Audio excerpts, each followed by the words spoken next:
가톨릭 교리서 106번째 2122항 성직자는 성사집전을 위하여 관할 권자가 정한 봉헌금 밖에는 아무것도 요구하지 못하며 가난한 이들이 가난 때문에 성사의 도움이 박탈되지 아니하도록 항상 주의하여야 한다. 관할 권자는 이 헌금을 그리스도교 신자들이 성직자들의 생계를 보조해야 한다는 원칙에 근거하여 정한다. 일꾼이 자기 먹을 것을 받는 것은 당연하다.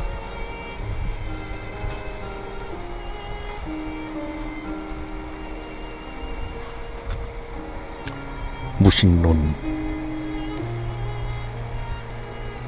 2123항 현대의 많은 사람들은 하느님과 이토록 친밀한 생명의 결합을 전혀 이해하지 못하거나 노골적으로 배척하고 있다. 따라서 무신론은 현대의 극히 중요한 문제로 여겨야 한다. 2124항 무신론이라는 용어는 매우 다양한 현상들을 일컫는 말이다. 무신론의 흔한 형태의 하나는 자신의 필요와 갈망을 공간과 시간에 한정하는 실천적 유물론이다.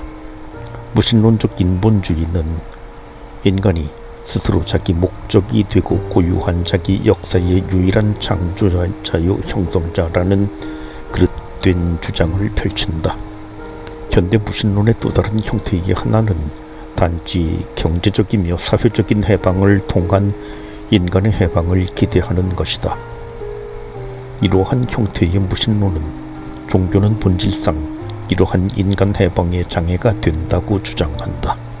종교가 인간에게 허황된 내세의 삶에 대한 희망을 일으켜 지상국가의 건설을 외면하게 하기 때문이라는 것이다.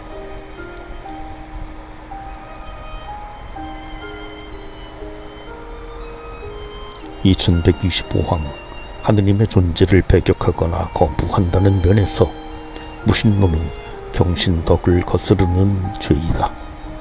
이 죄에 대한 책임은 의향과 정황에 따라 상당히 떨어질 수 있다. 무신론이 생겨나고 확대되는 데는 믿는 이들의 책임도 적지 않다. 믿는 이들이 신앙교육을 소홀히 하거나 교리들을 잘못 제시하거나 종교윤리 사회생활에서 결점을 드러내어 하느님과 종교의 참모습을 보여주는 것이 아니라 오히려 가려버리기 때문이다.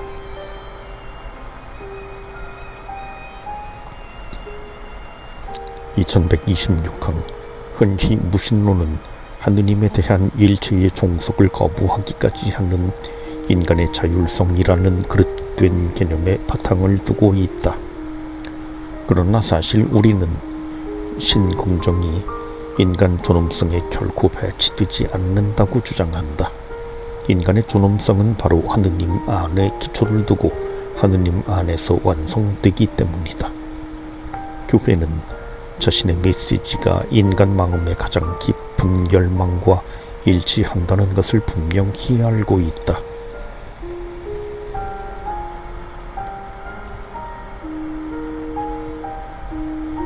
불가지론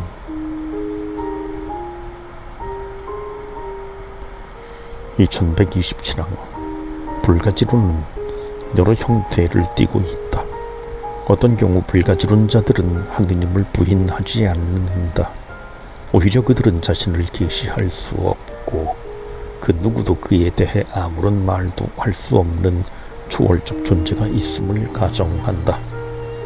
또 다른 경우에 불가지론자들은 하느님의 존재 증명이 불가능하며 하느님의 존재를 긍정하거나 부정하는 것조차 불가능하다고 하여 하느님의 존재에 대해 의사를 표시하지 않는다.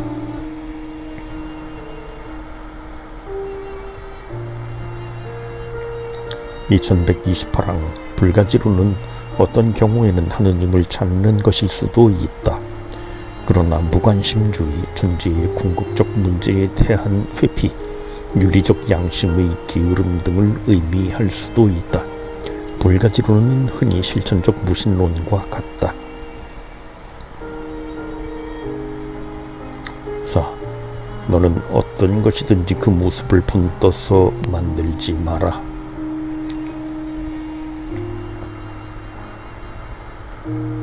(2129항) 하느님의 명령에는 인간의 손으로 하느님을 표현하는 모든 것을 금지하는 명령도 포함되어 있다. 신명기는 이렇게 설명한다. 주님께서 호렙산 불 속에서 너희에게 말씀하시던 날 너희는 어떤 형상도 보지 못하였으니 매우 조심하여 어떤 형상으로도 우상을 만들어 타락하지 않도록 하여라. 이스라엘에게 당신을 계시하신 분은 절대적 초월자의 신 하느님이시다. 그분은 전부이시다. 그러나 동시에 그분께서는 그분의 모든 업적보다 위대하시다. 하느님께서는 아름다움을 만드시는 분이시다.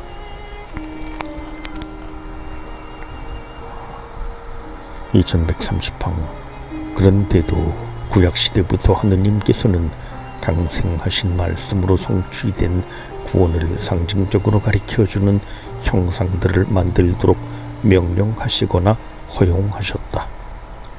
구리뱀과 계약의 괴와 거룩 등이 그러한 것들이다.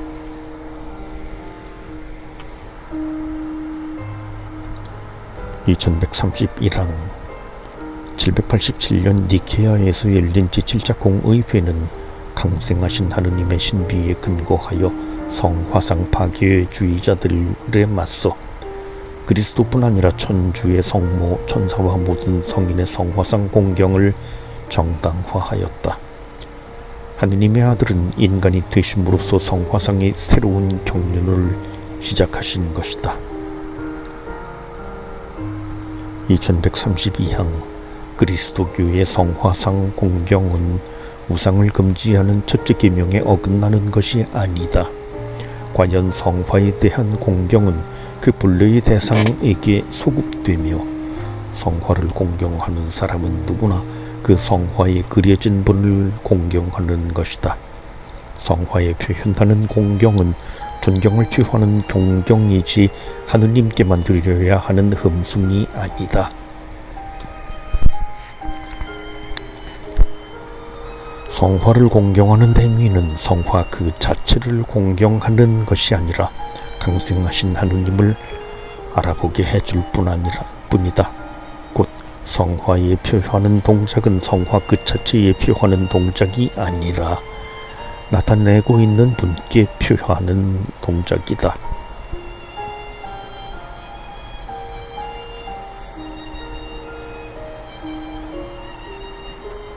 간추림 2133항 마음을 다하고 목숨을 다하고 힘을 다하여 주 너희 하느님을 사랑해야 한다.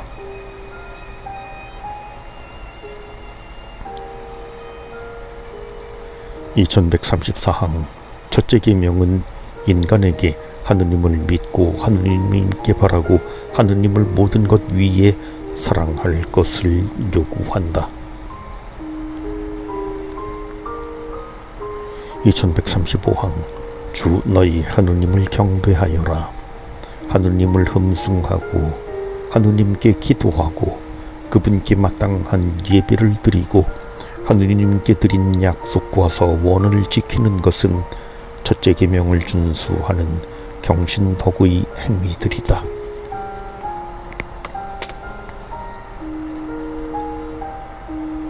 2136항 하느님께 진정한 예배를 드릴 의무는 인간에게 개인적으로 또 집단적으로 관계되는 것이다.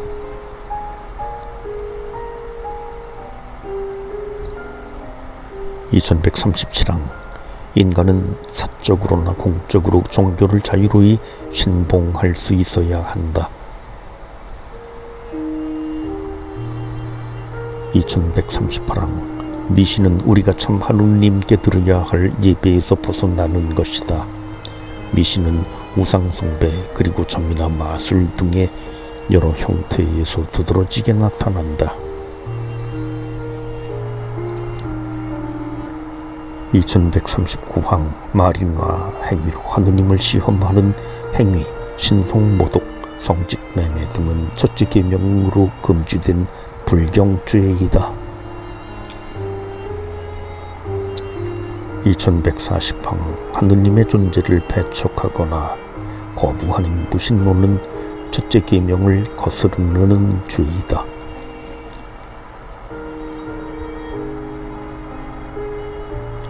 2141항 성화 공경은 하느님 말씀의 강생신비의 근거를 두고 있으며 첫째 계명을 어기는 것이 아니다.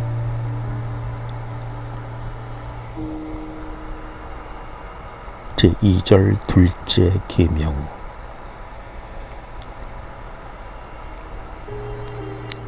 주 너의 하느님의 이름을 부당하게 불러서는 안 된다.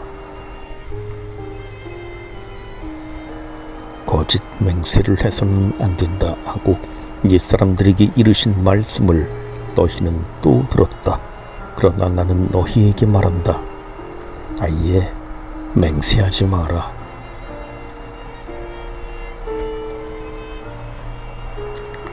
1. 하느님의 이름은 거룩하시다.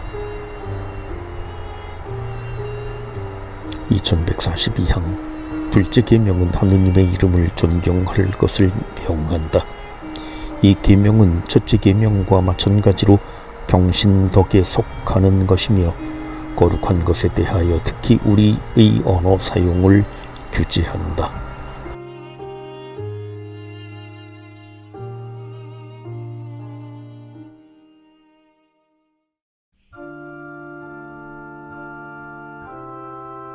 가톨릭 교리서 107번째 2143항 계시된 모든 말씀들 가운데 독특한 것이 하나 있는데 그것은 하느님께서 당신 이름을 계시하신 것으로서 하느님께서는 당신을 믿는 사람들에게 당신의 이름을 알려주셨다.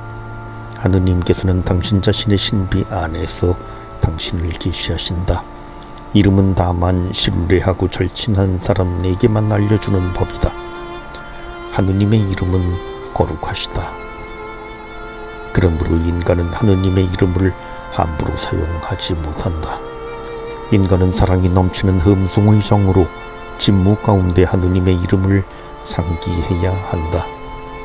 인간은 오직 하느님을 찬미하고 찬양하고 찬송하기 위해서가 아니면 자신이 하는 말 중에 하느님의 이름이 오르내리게 하지 말 것이다.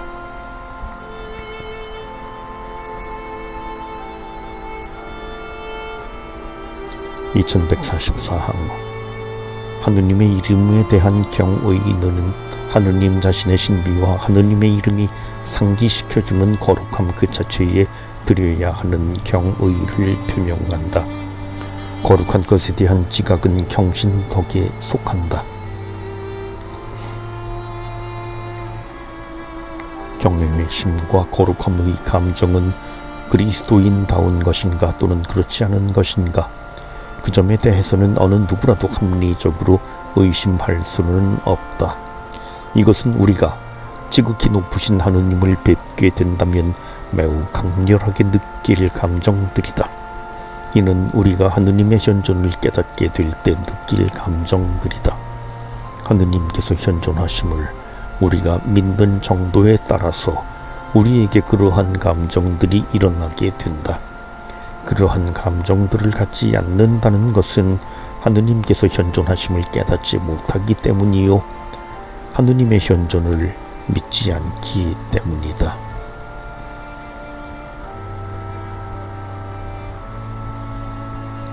2145항 신앙인은 두려움을 물리치고 자기의 신앙을 고백하여 하느님의 이름을 증언해야 한다.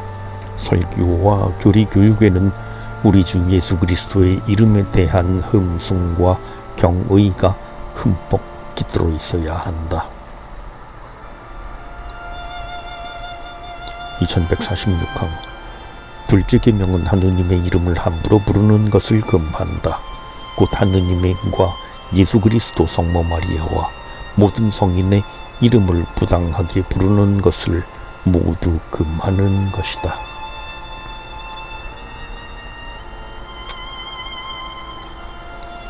(2147항) 하느님의 이름으로 남에게 한 약속은 하느님의 명예와 성실과 진실과 권위를 내세우는 것이다. 그 약속들은 마땅히 지켜야 한다. 그 약속이 성실하지 못한 것은 하느님의 이름을 함부로 쓰는 것이며 어느 면에서는 하느님을 거짓말쟁이로 만드는 것이다.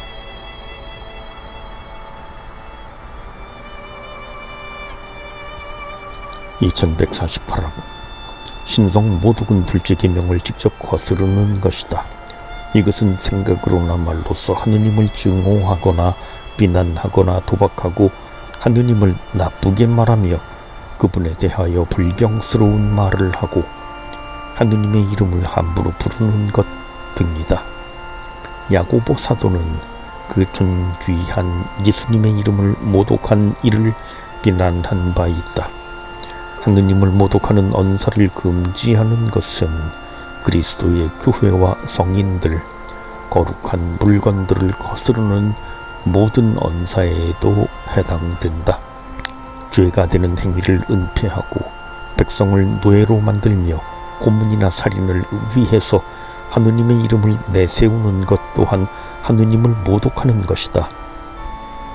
하느님의 이름을 남용하여 죄를 짓는 것은 종교를 거부하게 만든다.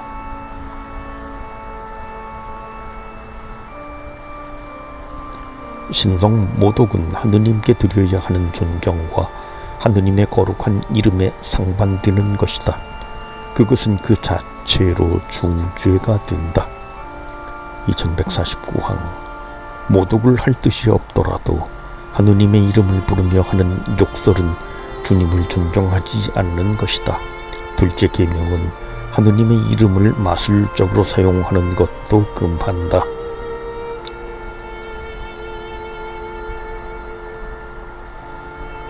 하느님의 위대함과 위엄을 마땅히 존경하며 하느님의 이름을 부를 때 그분의 이름은 더 위대한 것이 됩니다. 하느님의 이름에 대한 존경심과 그분의 이름을 욕되게 할까 두려워하는 마음으로 하느님을 부를 때 그분의 이름은 더 거룩해집니다.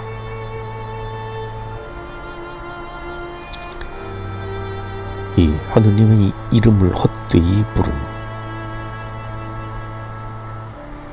2150항 둘째 계명은 거짓 맹세를 금한다.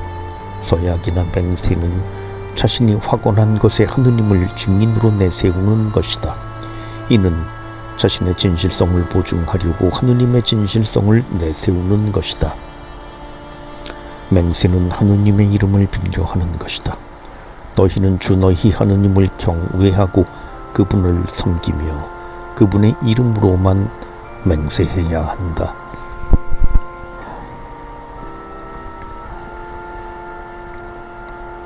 (2151항) 거짓 맹세를 하지 않는 것은 하느님에 대한 의무이다. 창조주이시며 주님이신 하느님께서는 모든 진리의 기준이시다. 인간의 말은 진리 자체이신 하느님과 일치를 이룰 수도 또는 하느님을 거스를 수도 있다. 맹세가 진실되고 정당할 때에 맹세는 하느님의 진리에 대해 인간의 말이 지닌 관계를 밝혀준다. 거짓 맹세는 거짓을 가장하려고 하느님을 내세우는 것이다.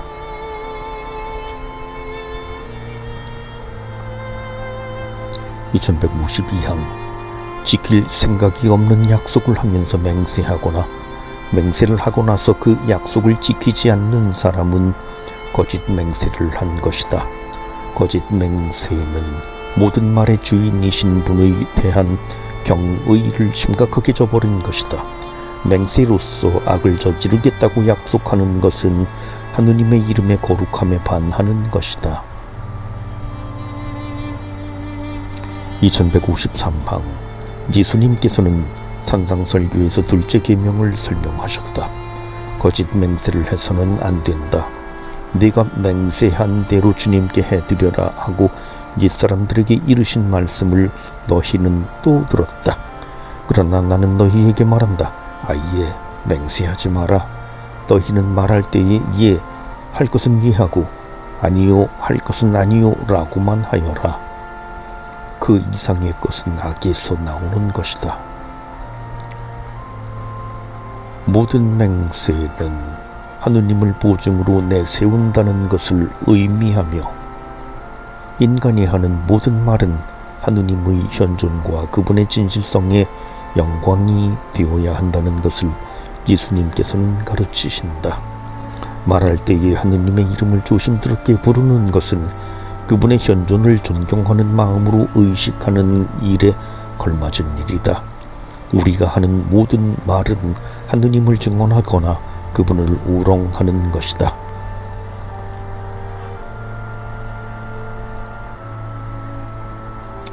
(2154항) 바오로 사도를 따라 교회의 성전은 중대하고 정당한 동기에서 예를 들어 법정에서 하는 맹세와 예수님의 말씀에 서로 대립되지 않는 것으로 이해해왔다. 맹세, 곧 진실의 증인으로서 하느님의 이름을 부르는 것은 진리와 판단과 정의 안에서가 아닌 한 바랄 수 없다.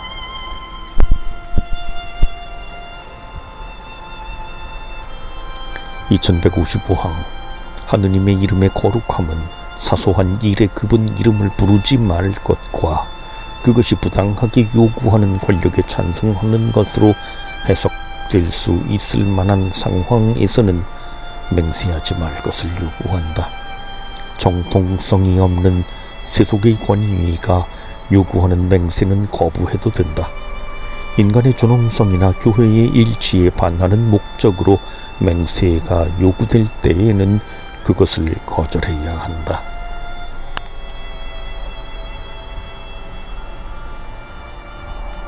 3. 스틸의 명 2156항 스틸의 성사는 아버지와 아들과 성령의 이름으로 베풀어진다. 스틸의 때에 하느님의 이름은 인간을 성화시키며 그리스도인은 교회에서 부르는 자기의 이름을 스틸 때 받는다. 그것은 어떤 성인의 이름, 곧 자기의 주님께 모범적으로 충성을 다 바친 한 제자의 이름일 수 있다. 수호 성인은 사랑의 모범을 보여주며 전구를 보장해 준다. 스틸의 명은 그리스도교의 신비나 덕을 나타내는 것일 수도 있다.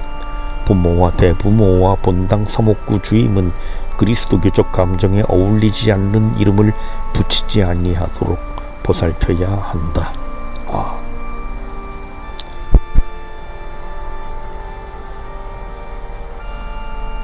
2157항 그리스도인은 성부와 성자와 성령의 이름으로 아멘 하면서 끊는 십자성호로서 자신의 하루와 기도와 활동을 시작한다. 들여받은 이는 하루를 하느님의 영광을 위해 바치며 자신이 아버지의 자녀로서 성령 안에서 행동할 수 있게 해주는 구세주의 은총을 청한다. 십자성호는 유혹과 어려움 가운데서 우리를 굳세게 해준다.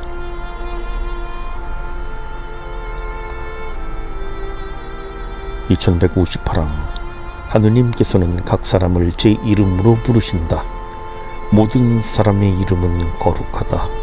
이름은 그 사람의 표상이다. 이름은 그 이름을 가진 사람의 존엄성의 표시로 존중되어야 한다.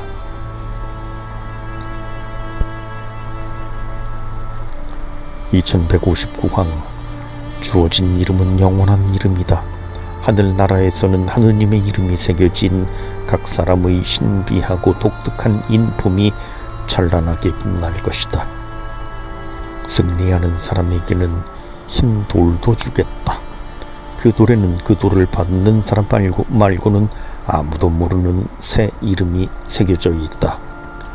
내가 보니 어린 양이 시온산 위에 서 계셨습니다.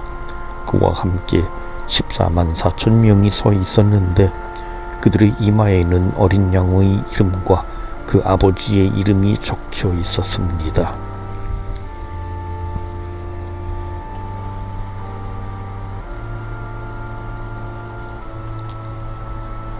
간추림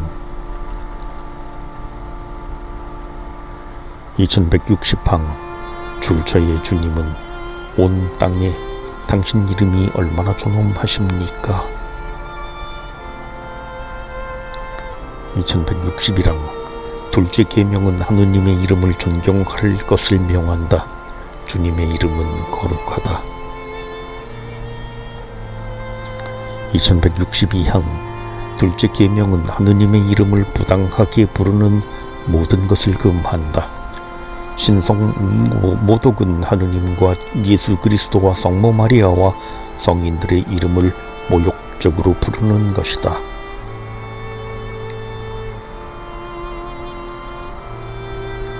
2163항 거짓 맹세는 거짓을 믿게 하려고 하느님을 내세우는 것이다. 맹세를 지키지 않는 것은 당신의 약속이 한결같이 충실하신 하느님을 거스르는 중대한 과오이다.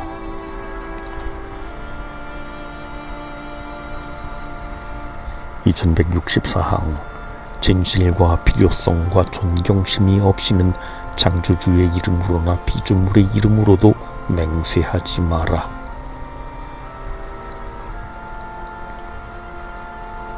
2165항 세례를 받을 때 그리스도인은 교회에서 부르는 자기의 이름을 받는다. 부모와 대부모와 본당 신부는 그가 세례명을 받도록 보살펴야 한다. 수호 성인은 사랑의 본보기를 보여주며 전구를 보장해준다.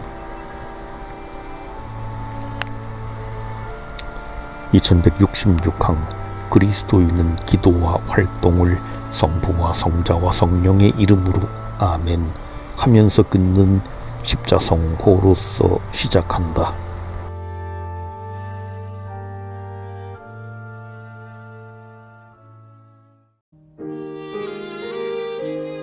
가톨릭 교리서 108번째 2167항 하느님께서는 각 사람을 제 이름으로 부르신다.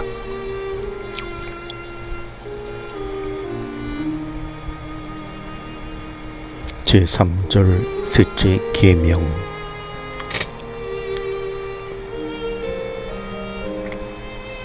안식일을 기록하여 거룩하게 지켜라. 엿새 동안 일을 하면서 네 할 일을 다 하여라. 그러나 일의 날은 주 너의 하느님을 위한 안식일이다. 그날 너는 어떤 일도 해서는 안 된다.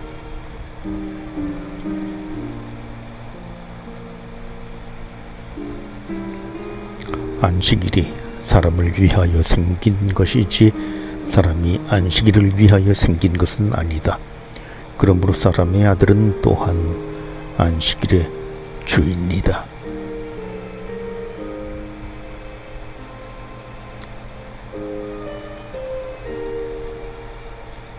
1. 안식일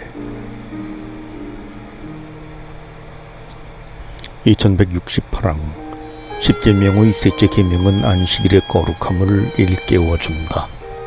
이른 날은 안식일, 주님을 위한 거룩한 안식의 날이다.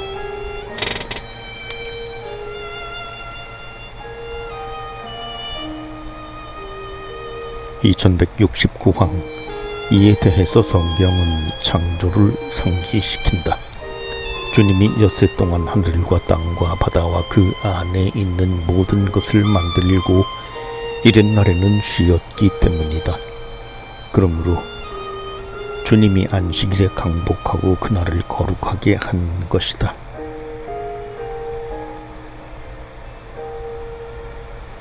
2170항 성경은 주님의 날을 이집트의 종살이에서 이스라엘을 해방시키신 기념일로 제시한다.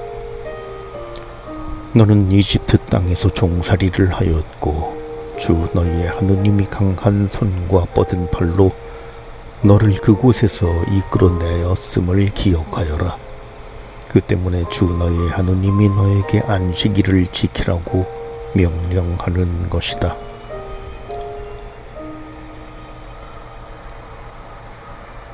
2170이랑 하느님께서는 깨뜨릴 수 없는 계약의 표로 간직하라고 이스라엘에게 안식일을 주셨다.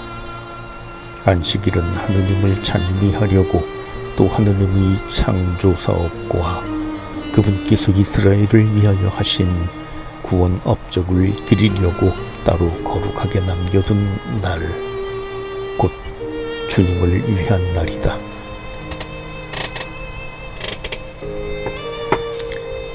(2172양) 하느님의 행동은 인간 행동의 모범이다. 하느님께서 이튿날 쉬면서 숨을 돌리셨으니 인간도 역시 쉬어야 하고 다른 사람들, 특히 가난한 사람들도 숨을 돌리게 해 주어야 한다. 안식일은 사람들이 일상의 일을 멈추고 쉬는 날이다. 이 날은 일의 속박과 돈에 대한 숭배에 대항하는 날이다. 2173항 복음서는 예수님께서 안식일 규정을 어겼다고 비난받으시는 일화들을 많이 기록하고 있다. 그러나 예수님께서는 결코 이날의 거룩함을 어기신 적이 없다. 예수님께서는 안식일에 대해 권위 있게 올바른 해석을 내려주신다. 안식일이 사람을 위하여 생긴 것이지 사람이 안식일을 위하여 생긴 것은 아니다.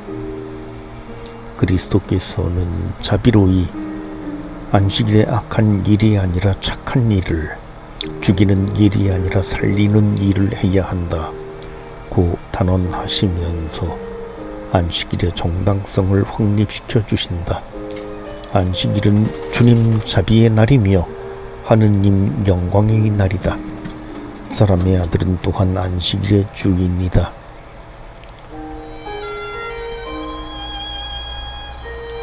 이 주님의 날,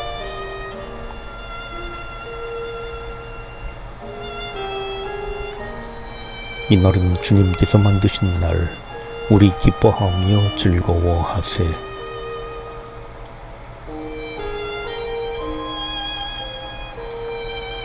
부활의 날, 새로운 창조.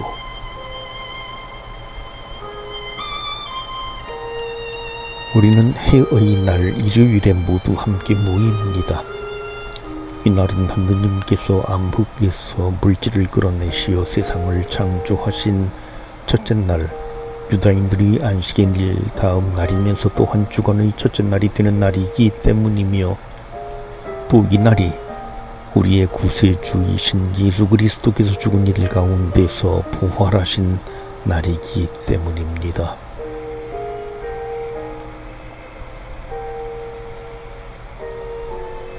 2174항 예수님께서는 주간 첫날에 죽은 이들 가운데에서 부활하셨다. 첫째 날로서 그리스도께서 부활하신 이 날은 첫 창조를 상기시킨다.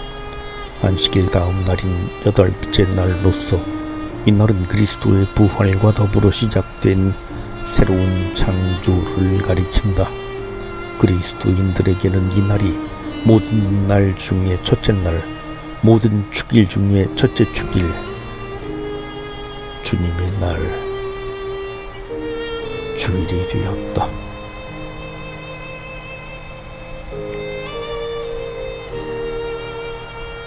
주일, 안식일의 완성.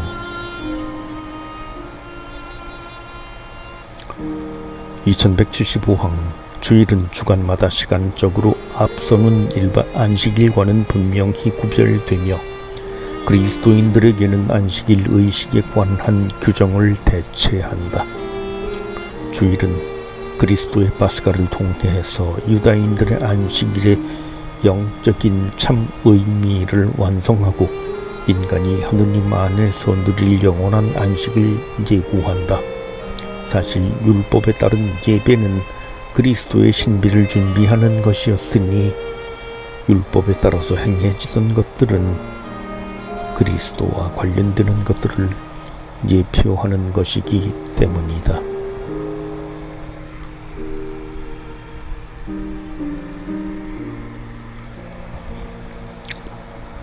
옛 질서에 따라 살던 사람들이 새로운 희망을 가지게 되었으니 이제는 더 이상 안식일을 지키지 않고 주일을 지키며 살아갑니다. 주님과 그분의 죽음으로 이날에 우리의 생명은 솟아나게 되었습니다.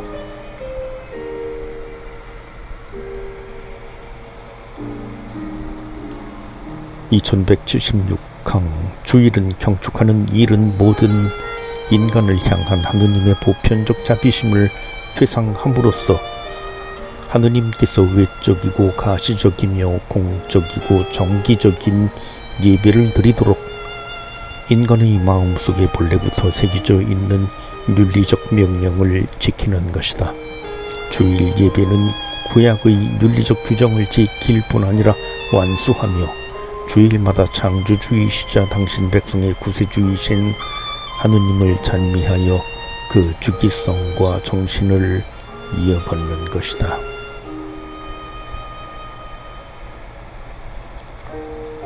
주일의 성찬리 2177강 주님의 날을 경축하고 주님의 성찬을 거행하는 것은 교회 생활의 중심이다. 사도 전승에 따라 순환과 부활의 신비를 경축하는 주일은 보편 교회에서 가장 중요한 의무 주일로 지켜야 한다.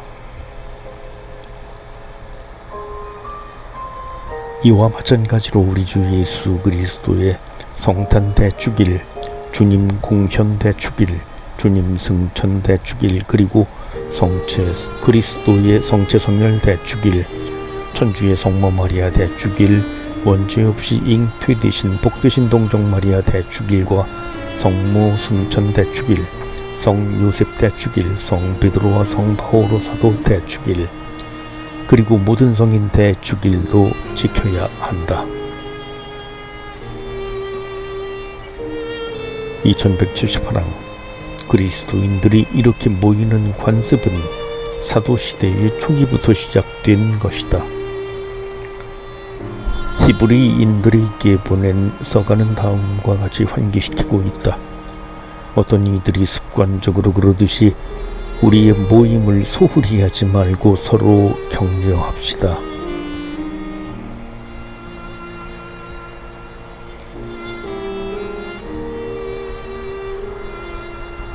성전은 언제나 실질적인 한 권고 말씀을 생생히 전해준다.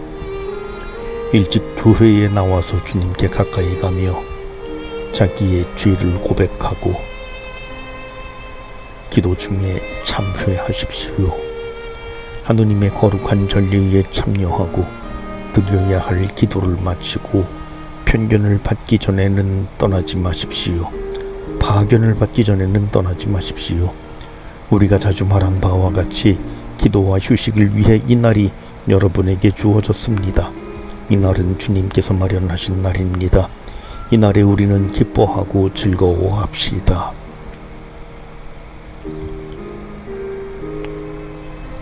(2179강) 본당 사목구는 그 사목이 교구장의 권위 아래 고유한 목자로서의 본당 사목구 주임에게 맡겨진 개별교회 내에 고정적으로 설정된 일정한 그리스도교 신자들의 공동체이다.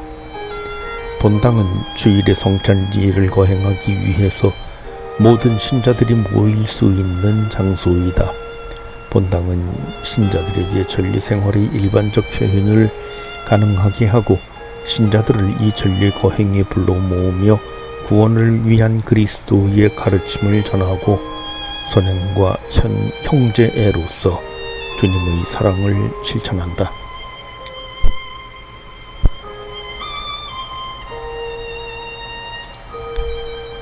그들은 교회에서 기도하는 것처럼 집에서 기도할 수는 없습니다.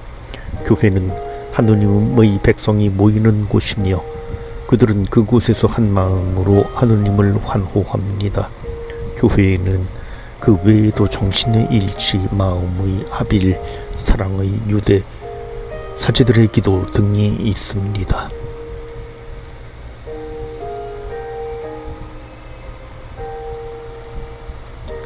주일의 의무.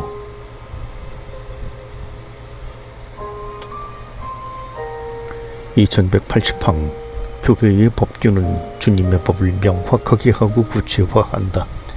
신자들은 주일과 그 밖의 의무 주일에 미사에 참여할 의무가 있다. 미사 참여에 관한 교회 법규는 주일 당일이나 그 전날 저녁 오후 4시부터 한국천주교 사목지침서 제74조 1항에 어디서든지 가톨릭 예식으로 거행되는 미사에 참여하는 것으로 이행된다.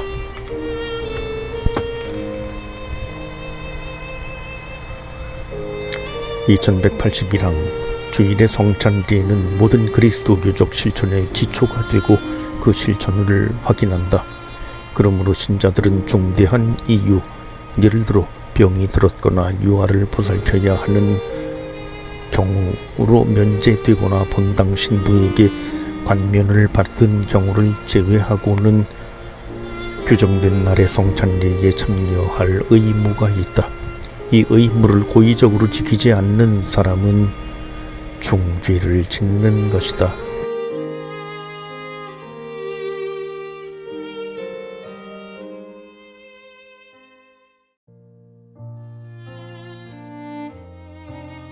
가톨릭 교리서 109번째 2182항 공동으로 거행하는 주일 성찬례에 참여하는 것은 그리스도와 그분의 교회에 속해 있다는 것과 그분과 교회에 충실하다는 증거이다.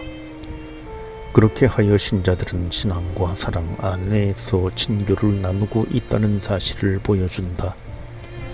그들은 함께 하느님의 거룩함과 구원에 대한 자신들의 희망을 증언한다. 그들은 성령의 도움을 받으며 서로를 격려한다.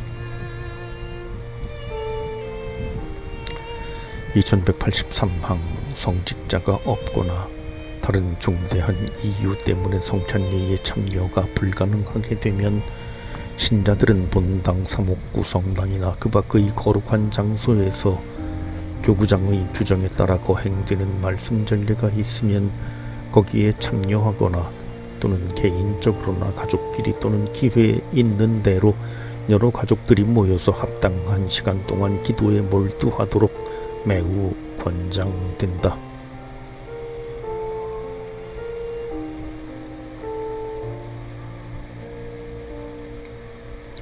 은총의 날, 휴식의 날. 2184항 하느님께서 하시던 일을 모두 마치시고 이튿날에 쉬셨듯이 인간의 삶도 노동과 휴식으로 이어지고 있다. 주님의 날이 제정됨으로써 모든 사람이 그들의 가정, 문화, 사회, 종교 생활을 영위하기에 충분한 휴식과 여가를 즐길 수 있게 되었다. 2185항 신자들은 주일과 그 밖의 다른 의무 주일에 하느님께 드려야 할 예배, 주님의 날에 맛보는 고유한 기쁨, 자선의 실천, 정신과 육체의 적당한 휴식 등을 방해하는 일이나 활동을 삼가야 한다. 가정에서 필요하거나 사회에 큰 유익을 주는 일은 주일의 휴식 규정의 적용을 면제하는 정당한 사유가 된다. 신자들은 정당한 면제 사유들을 핑계삼아 신앙과 가정, 생활과 건강을 해치는 습관에 빠지지 않도록 주의하여야 한다.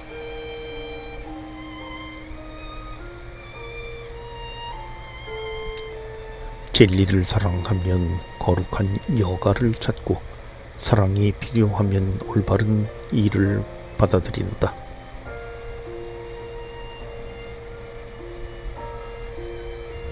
2186항 여가를 즐길 수 있는 그리스도인들은 같은 필요와 권리를 가지고 있으면서도 가난과 고생 때문에 쉴 수 없는 형제들을 기억해야 한다. 주일은 전통적으로 그리스도인다운 신앙심으로서 자선활동과 병자, 불구자, 노인들에게 겸손하게 봉사하는 데 바쳐져 왔다. 또한 그리스도인들은 자기네 가족과 친지들에게 평일에는 내기 힘들었던 시간을 내주고 그들을 보살핌으로써 주일을 거룩하게 지내야 한다. 주일은 내적이고 그리스도인다운 생활이 다져지도록 촉진시켜주는 반성과 침묵, 교양과 묵상을 위한 때이다.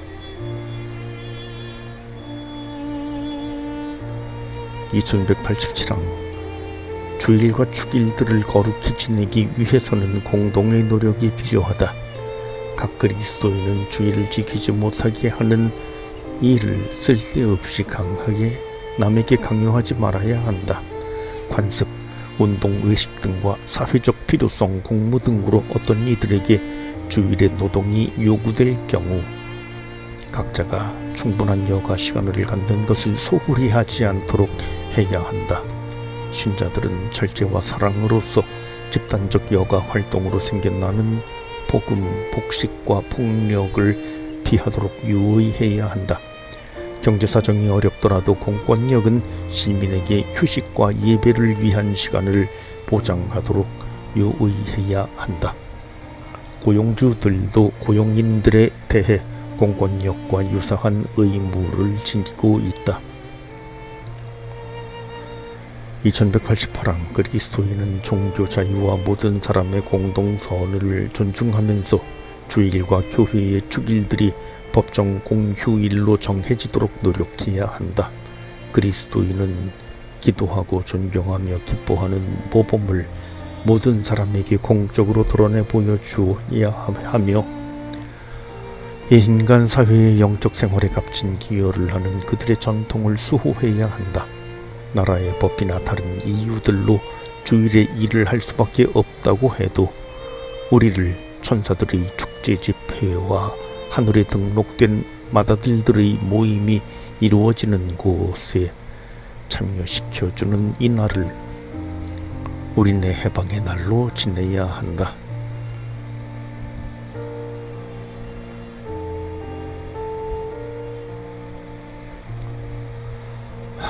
간추림 2189항 안식일을 지켜 거룩하게 하여라.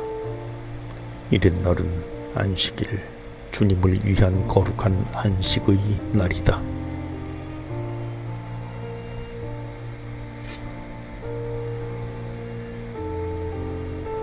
2190항 첫째 창조의 완성을 표현하던 안식일은 그리스도의 부활로 시작된 새로운 창조를 상기시켜주는 주일로 대치되었다. 2191항 교회는 여덟째 날에 그리스도께서 부활하신 날을 기념하는데 이 날은 마땅히 주님의 날 또는 주일이라고 불린다.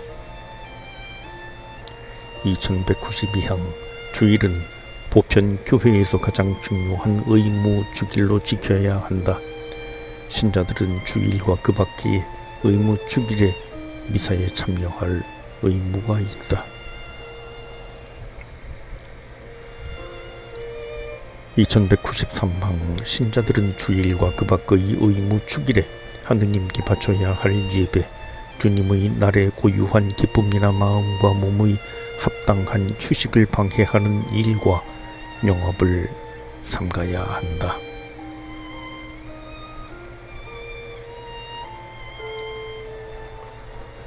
2194항 주일의 제정은 모든 사람이 그들의 가정, 문화, 사회, 종교 생활을 영위하기에 충분한 휴식과 여가를 누리는 데에 이바지한다.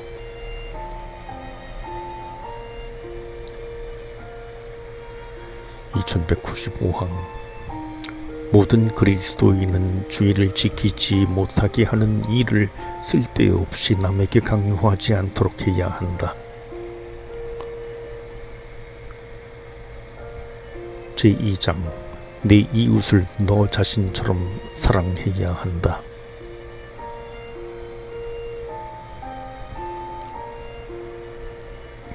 예수님께서 제자들에게 이렇게 말씀하셨다. 내가 너희를 사랑한 것처럼 너희도 서로 사랑하여라.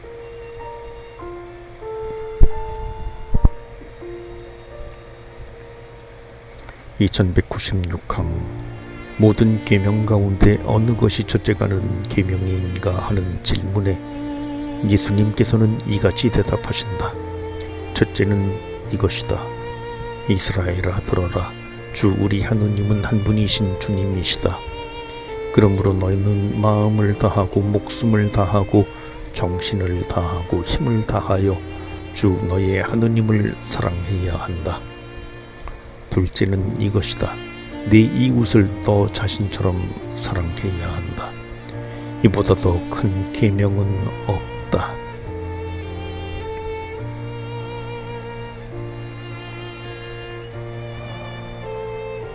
바오로 사도는 이렇게 상기시킨다. 남을 사랑하는 사람은 율법을 완성한 것입니다. 간음해서는 안 된다, 살인해서는 안 된다, 도둑질해서는 안 된다, 탐내서는 안 된다는 계명과 그 밖에 다른 계명이 있을지라도 그것들은 모두 이 한마디 곧 내 이웃을 너 자신처럼 사랑해야 한다는 말로 요약됩니다. 사랑은 이웃에게 악을 저지르지 않습니다. 그러므로 사랑은 율법의 완성입니다.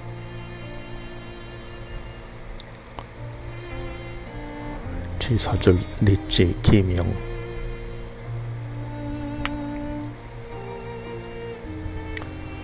아버지와 어머니를 공경하여라.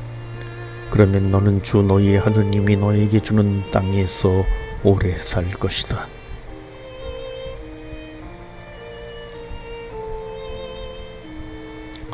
예수님은 부모에게 순종하며 지냈다.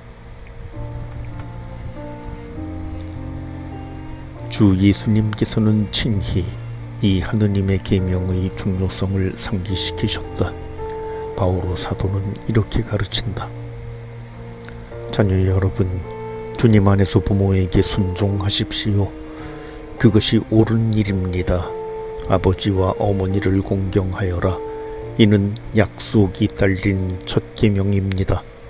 내가 잘되고 땅에서 오래 살 것이다 하신 약속입니다. 2197항 10계명의 둘째 돌파는 넷째 계명으로 시작된다. 이 계명은 사랑의 순서를 가르쳐준다. 하느님께서는 당신 다음으로 우리에게 생명을 주고 하느님에 대한 지식을 전해준 우리 부모를 공경하기를 바라셨다. 우리에게는 하느님께서 우리의 선익을 위해 권위를 부여하신 모든 사람들을 공경하고 존중할 의무가 있다.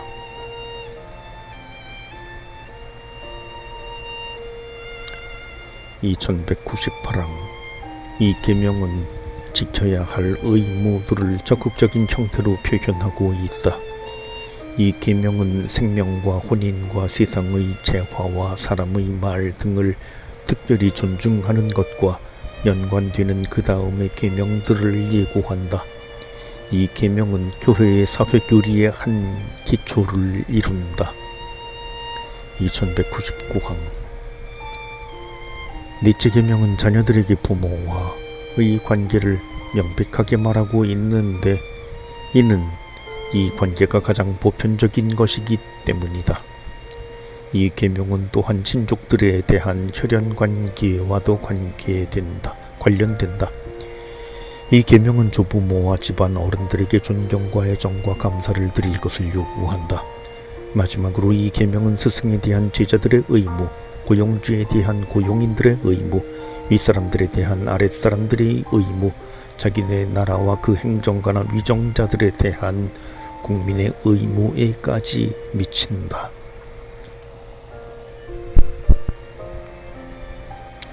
이 계명은 부모의 후견인 스승, 지도자, 행정관, 위정자들과 같은 다른 이들이나 인간 공동체의 권위를 행사하는 모든 사람의 의무를 내포하고 암시한다.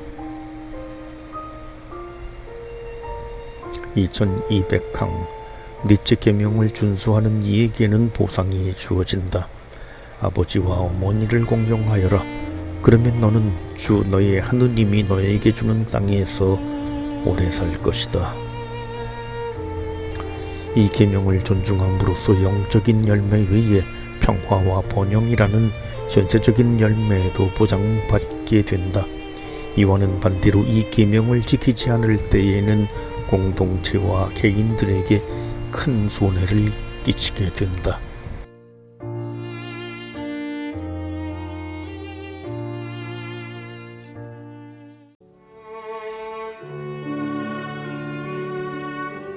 가톨릭 교리서 110번째 1. 하느님의 계획에 따른 가정.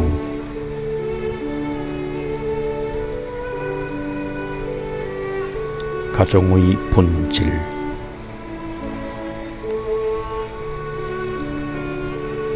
(2201항) 부부 공동체는 혼인 당사자의 합의로 이루어진다.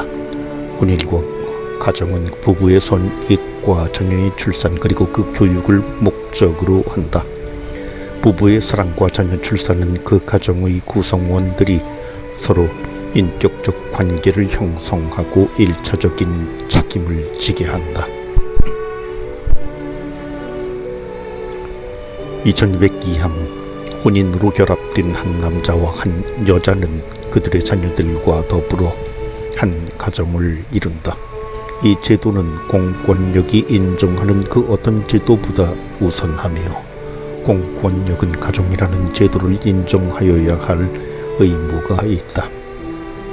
가정은 규범적 기준이 되는 제도이며 여러 형태의 친족 관계도 가정을 기준으로 하여 정해져야 한다. 2203항 하느님께서는 남자와 여자를 창조하심으로써 가정을 세우셨고 가정의 기본 구조를 마련해 주셨다. 가정의 구성원들은 동등한 존엄성을 지닌 사람들이다. 그 구성원과 사회의 공동선을 위해 가정은 갖가지 책임과 권리와 의무를 지니고 있다.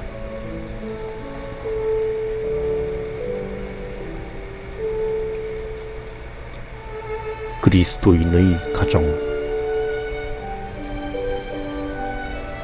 2204항 그리스도인 가정은 교회적 친교의 특수한 표출이고 실현이기 때문에 이것은 가정교회라고 불릴 수도 있고 불려야 한다. 그리스도인의 가정은 믿음과 희망과 사랑의 공동체이다. 신약 성경에도 나타났듯이 가정이란 교회 안에서 독특한 중요성을 지닌다.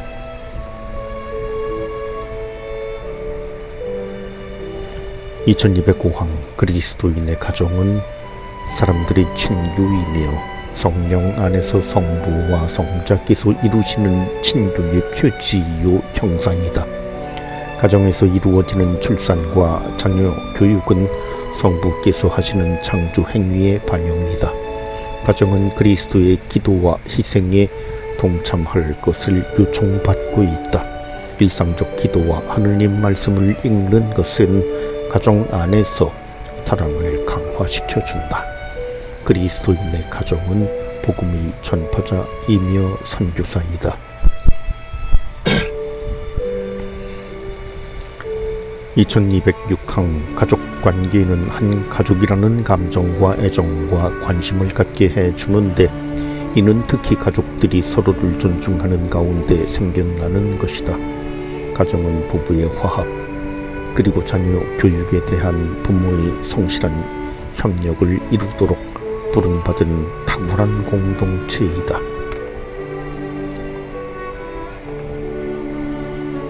이 가정과 사회.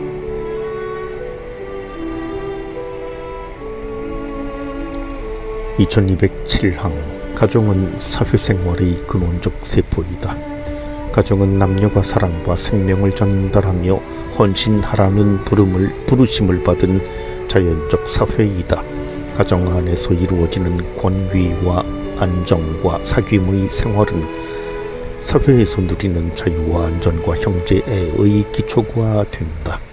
가정은 사람들이 어릴 적부터 도덕적 가치를 깨닫고 하느님을 공경하기 시작하며 자유의 선용을 배울 수 있는 공동체이다. 가정생활은 사회생활의 입문이다.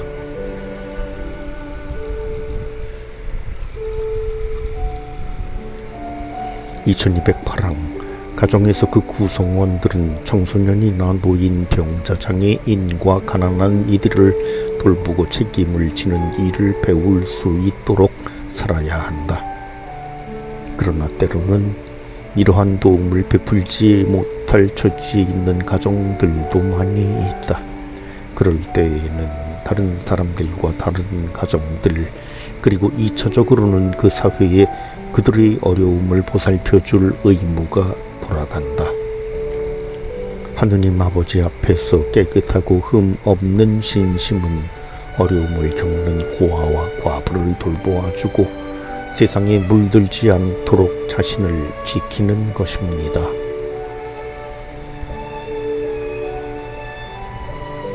2209항 가정은 적절한 사회적 조치들로서 도움과 보호를 받아야 한다.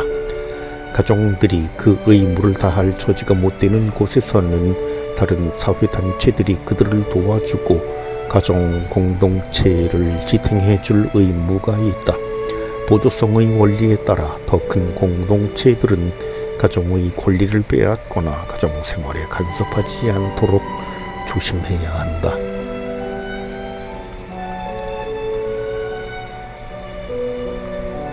(2210항) 생명과 사회복지를 위한 가정의 중요성 때문에 혼인과 가정을 지탱하고 견고하게 해주어야 할 특별한 책임이 사회에 있다. 국가 권력은 혼인과 가정의 진정한 특성을 인정하고 보호하고 향상시키며 공중도덕을 수호하고 가정의 번영에 이바지하는 것을 중대한 의무로 생각해야 한다.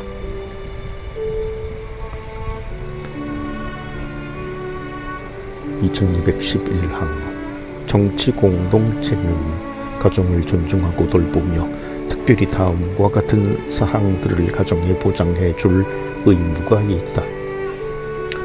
가정을 꾸미고 자녀들을 출산하며 부부의 도덕적 종교적 신념에 따라 자녀들을 양육할 자유,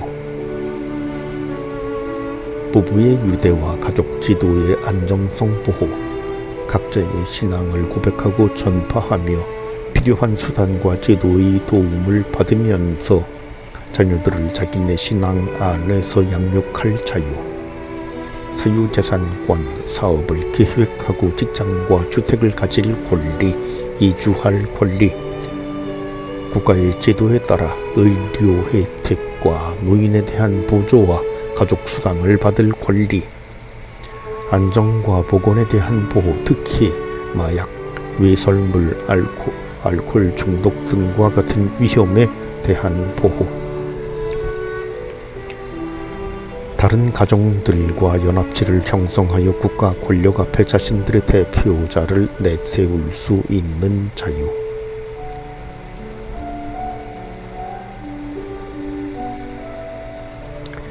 (2212항) 넷째 계명은 사회 안에 있는 다른 관계들도 명확하게 해준다.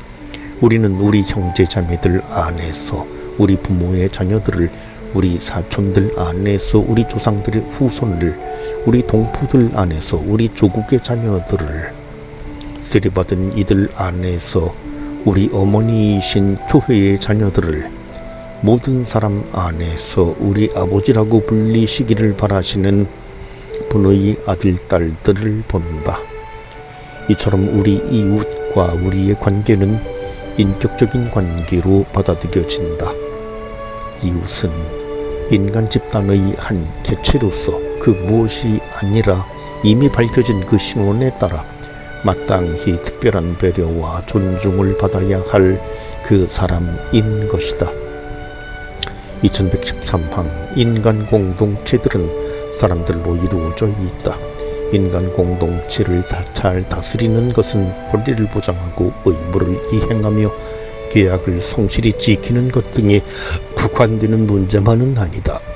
고용주와 고용인, 통치자와 시민 사이의 올바른 관계는 정의와 형제애를 추구하는 인간의 포미에 맞는 본성적인 선의를 전제로 한다. 3. 가정 구성원들의 의무.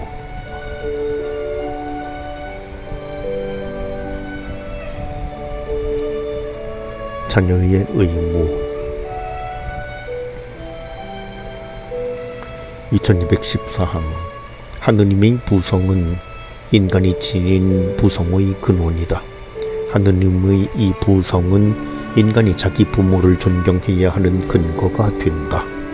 미성년이든 성년이든 자녀들이 부모를 존경하는 것은 부모와 자녀의 유대 관계에서 생기는 천부적 애정으로 유지된다. 그 존경은 하느님의 계명이 요구하는 것이다.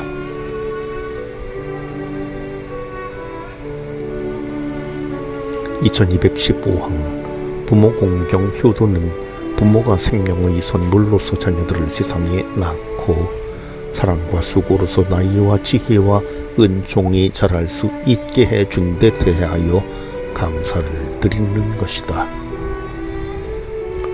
마음을 다해 네 아버지를 영광스럽게 하고 어머니의 산고를 잊지 마라. 네가 그들에게서 태어났음을 기억하여라. 그들이 네게 베푼 것을 어떻게 그대로 되갚겠느냐.